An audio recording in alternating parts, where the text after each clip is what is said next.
Hello and welcome sa ating panibagong video. So ito ay continuation doon sa ating mga ginawang tutorial regarding sa pag-setup ng GHL level.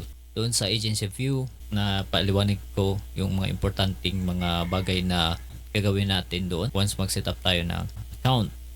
Dito ay ang pagtuunan ko ng pansin is yung pag-setup ng sub-account. Dito sa sub-account ito is na-create ito from scratch, so walang kung ano-ano mga setup dito, at we will set this up from scratch.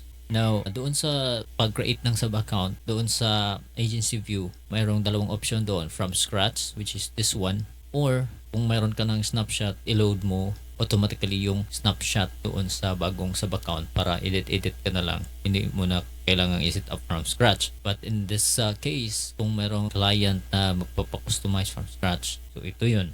So ano ba yung mga importanteng mga bagay na dapat nating gawin sa isang sub-account kung newly created ito? So ang una nating gagawin dito is set natin yung business name. Dito tayo sa settings, nandito tayo sa business profile, yung street, city, yung province, country, yun ang time zone. Importante to, time zone, yung platform language. Dito yung pangalan ng business ng owner, legal business names. Ito yung business email, business phone, so lahat. At ito naman, ito ang branded domain. So dito sa branded domain, ito yung gagamitin sa mga calendars. Sa akin, meron akong domain na jackpicer.com. So gagamitin ko dito is link at jackpicer.com. Usually ang nilalagay is ang subdomain. jackpicer.com yung domain ko. Tapos nakalagay dito, make sure to have CNAME, recording pointing to brand ludicrous.cloud. Okay, so andito na tayo sa Cloudflare. Depende yan kung saan naka-host yung domain or gumagamit ba sila ng Cloudflare. In my case, gumagamit ako ng Cloudflare. Gagawin ko, punta ako dito sa DNS records, tapos mag-add ako ngayon ng record. Yung sabi dito, CNAME, mag-add ako ng CNAME. Tapos dito sa my name, lagay ko dito link. And then yung target, ito na. Target is itong subdomain na ito. Lagay ko dito, subdomain, copy lang.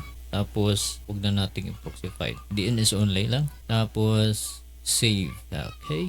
Alright. I-verify lang natin. So andito na. Gawin mo, balik ka doon sa GHL level at i-click mo itong add domain. Since na-add ko na ito manually, dalawang option kasi ito. Hindi lahat ng kung saan naka-host yung DNS records, hindi lahat pwedeng ma-automate. Yung Cloudflare, pwedeng ma-automate yun. But ginawa ko is nag-manual. So pwede mo i-click yan, continue, at basically yung GHL level na yung mag-add. Dapat nakalagin ka dito sa Cloudflare.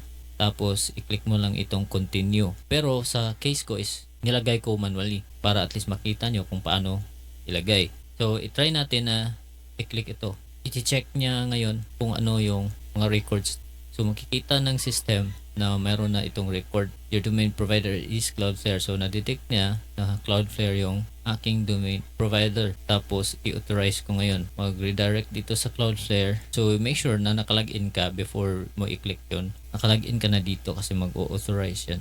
So makikita niya ngayon na mayroon ng nakalagay. Cloudflare will remove the following DNS records. So hindi ko na ito itutuloy. Pero kung gusto mo ng automated, pwedeng gawin mo yon. Hindi ka na magmamanual create ng record dito. So dalawa yung option mo, pwedeng i-manual, pwede ring i-automate na lang. So for the sake of this tutorial, pinapakita ko lang kung paano yung paglagay ng manual na DNS record. Ika-cancel ko na lang ito. Tapos balik ako dito, add, tapos manual. Now, ito na, ilagay ko na, di ba? Ang gagawin ko is verify records na lang. Makikita na yan ng system na nailagay ko na. Okay? Right there. So okay na yan. Kung ano yung purpose niyan? Pag pumunta ka dito sa calendars, so ang nakalagay dito is link.jackpicer.com. So yan yung purpose niyan. So yung mga links ay yung mga default na links ng GHL level is mapapalitan yan at magiging branded na. So tapos na tayo dyan. Yan yung importante dyan eh. Tapos business website. So ilagay mo lang kung may website ang may-ari ng account. Ano yung currency? So sa akin is Philippine peso. So ilagay mo lang kung ano yung currency ng client para sa invoicing niya.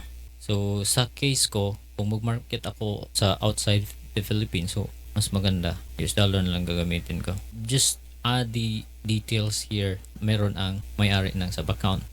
At dito merong mga may iba pang setup dito sa like the voicemail settings. Ito yung logo pala, i-upload mo yung logo. Ito meron akong logo. Okay ko na lang to dito. Okay na yan, update na natin. So tapos na tayo dyan. Client specific integration, so SMTP. So isusunod natin yung SMTP. Ito yung pag-setup ng email.